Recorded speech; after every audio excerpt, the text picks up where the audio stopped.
Hi friends, வணக்கம் and welcome to ருசிப்போமா. இன்றைக்கி நான் உங்க கூட ஷேர் பண்ணி போகிற ரெசிபி என்னென்னு பார்த்தீங்க அப்படின்னா, நீங்கள் எல்லாம் கேட்ட ரெசிபி தான்.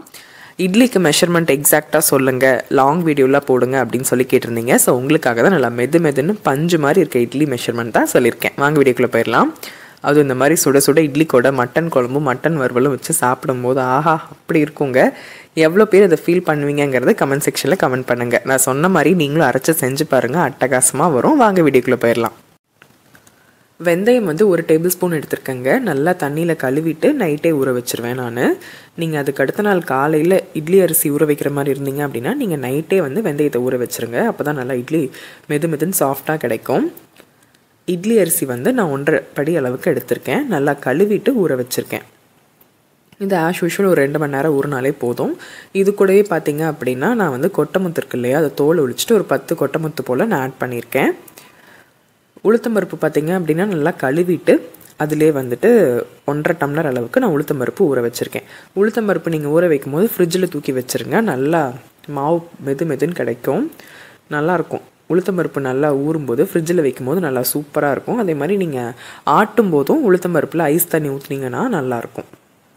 ஃபஸ்ட்டு ஊற வச்சுருக்க வெந்தயத்தை போட்டு நல்லா சுற்றி எடுத்துக்கலாம்.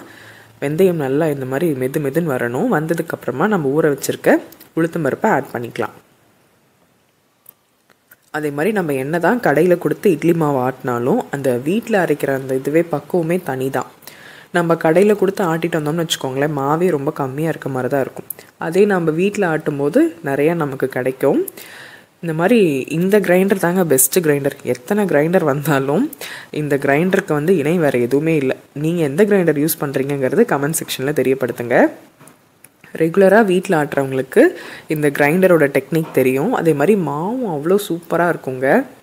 நம்ம மெயினாக இட்லி தோசைக்கு மாவு வீட்டில் ஆட்டி செய்யும்போது அந்த டேஸ்ட்டும் தனி, நல்லா நம்ம போடுற அளவு நமக்கு கிடைக்கும். பட் கடைகளெல்லாம் பார்த்திங்க அப்படின்னா நம்ம அரிசி இதெல்லாம் ஒன்றா ஊற வச்சு கொடுப்போம், சீக்கிரம் ஆட்டி வந்துடும். அது அந்தளவுக்கு உடம்புக்கு நல்லதும் கிடையாது.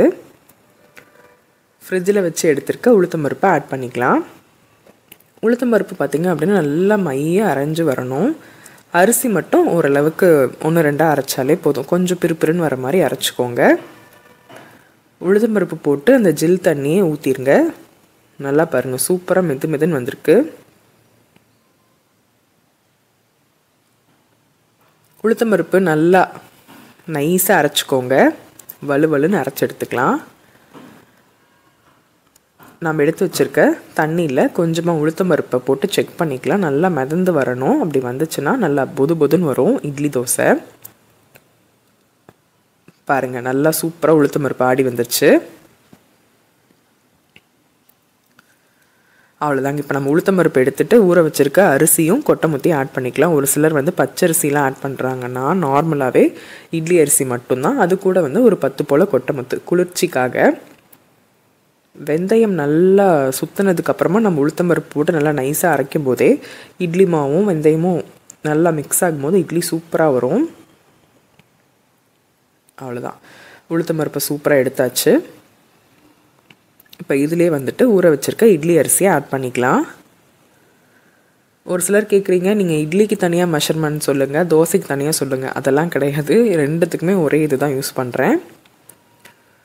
நார்மலாக மாவாட்டுறதை நல்லா புளிக்க வச்சு தோசைக்கு, அதே மாதிரி கரைச்சி வைக்கிற மாவை இட்லிக்கு, இந்த மாதிரி தான் நான் யூஸ் பண்ணிகிட்ருக்கேன். நல்லா வரும், இட்லியும் நல்லாயிருக்கும், தோசை நல்லா முறுமுறுன்னு வரும்.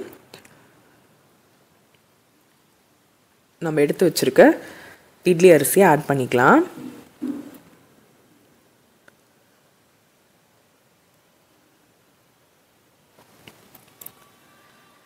இட்லி அரிசி நல்லா அரைஞ்சிருச்சுங்க. ரொம்ப நைஸாக அரைக்க வேணாம், ஓரளவுக்கு அரைங்க. ரொம்ப நெங்குன்னு அரைச்சாலும் நல்லா இருக்காது இட்லி தோசைக்கு. ஓரளவுக்கு பரப்பரன்னு அரைச்சி எடுத்துக்கோங்க. இதிலே நம்ம உளுத்தம்பருப்பு அரைச்சி வச்சுருக்கோம்ல, அதையும் கலந்துருங்க. ஒரு கையளவுக்கு கல்லுப்பை போட்டு நல்லா ஒரு சுற்றி எடுத்து வச்சுருங்க. இது ஒரு 3 மணி நேரத்துலேருந்து 4 மணி நேரத்தில் புளிச்சிரும். அதுக்கப்புறமா நம்ம எடுத்து ஃப்ரிட்ஜில் வச்சுக்கலாம். நல்லா கரைச்சி இந்த மாதிரி அடித்து எடுத்து வச்சுருக்கேன். பாருங்கள், கன்சிஸ்டன்சி நல்லா சூப்பராக இருக்குது. மாவும் நல்லா பொங்கி வந்திருக்கு.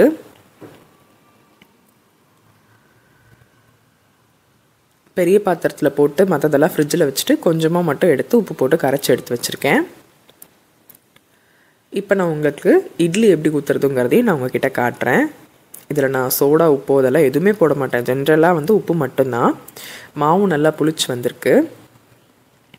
இட்லி பானையில் கொஞ்சமாக தண்ணி ஊற்றிக்கலாம். தண்ணி நல்லா சூடேறினதுக்கப்புறமா மேலே தட்டு போட்டு அதுக்கு மேலே துணி போட்டு இட்லி ஊற்ற போகிறேன். நல்லா தண்ணி வந்து கொதிச்சதுக்கப்புறமா நீங்கள் இட்லி ஊற்றுங்க. நல்லா சூப்பராக வரும். ஒரு 7 மினிட்ஸ்லேயே இட்லி வந்து ரெடி ஆகிடும். மாவு வந்து இந்த மாதிரி பக்குவத்தில் போடுங்க. ரொம்ப தண்ணியாட்டாக கரைச்சிடாதீங்க. ஓரளவுக்கு திக்காக இருக்க மாதிரி கரைச்சிக்கோங்க. தோசைக்கு ஊற்றுற மாதிரி வேணாம், கொஞ்சம் கெட்டியாக நீங்கள் கரைச்சிக்கிட்டிங்க அப்படின்னா இட்லி நல்லா மெத்துன்னு பஞ்சு மாதிரி வரும். டெஃபினட்டாக இதே மாதிரி மெத்தடில் நீங்களும் ஃபாலோ பண்ணுங்கள். இட்லி நல்லா மெதுன்னு வரும். நம்ம சேனல் பார்க்குறவங்க யாருக்காவது இட்லி பிடிக்கும் அப்படின்னா நீங்கள் இதே மாதிரி மெஷர்மெண்ட்ஸில் செஞ்சு பாருங்கள். அவ்வளோதான், 7 மினிட்ஸ்லேயே நல்லா சூப்பராக இட்லி ரெடி ஆகிடுச்சு. லைட்டாக தண்ணி தெளிச்சிட்டு அப்படியே எடுத்துக்க வேண்டிதான்.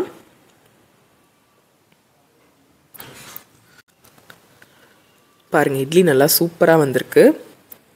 இதே மாதிரி அளவுகளில் நீங்கள் இட்லிக்கு மாவாட்டினீங்க அப்படின்னா துணியில் ஒட்டாமல் இட்லியும் நல்லா சாஃப்டாக மெத்துன்னு பஞ்சு மாதிரி வரும். டெஃபினட்டாக ட்ரை பண்ணி பாருங்கள். இட்லி திருப்பி போட்டுட்டு பின்னாடியும் லைட்டாக வந்து தண்ணி தெளிச்சிட்டு அதுக்கப்புறமா துணியிலேருந்து நீங்கள் இட்லி எடுங்க. நல்லா சூப்பராக வரும். துணியில் இட்லி ஒட்டாமல் நல்லா வரும். எடுக்கிறதுக்கும் பாருங்கள் ஈஸியாக இருக்கும்.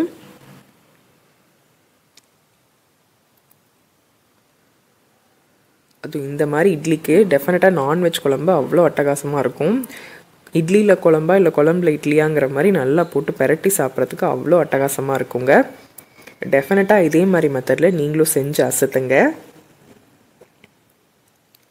இந்த மாதிரி நீங்கள் இட்லி மாவு வீட்டிலே ஆட்டி பழகிட்டீங்க அப்படின்னா டெஃபினட்டாக கடையில் கொடுக்க மாட்டீங்க. அவ்வளோ சாஃப்டாக சூப்பராக இருக்கும். இதே மாதிரி மெத்தடில் நீங்களும் செஞ்சு அசத்துங்க. உங்களுக்கு இந்த வீடியோ பிடிச்சிருக்குன்னு நினைக்கிறேன். உங்களுக்கு இந்த வீடியோ பிடிச்சிருக்கு அப்படின்னா மறந்துடாமல் வீடியோக்கு ஒரு லைக் பண்ணி ஷேர் பண்ணி சப்ஸ்கிரைப் பண்ணிக்கோங்க. இதே மாதிரி வீடியோஸ் வேணும் அப்படின்னா கமெண்ட் செக்ஷனில் கேளுங்க. பாய்.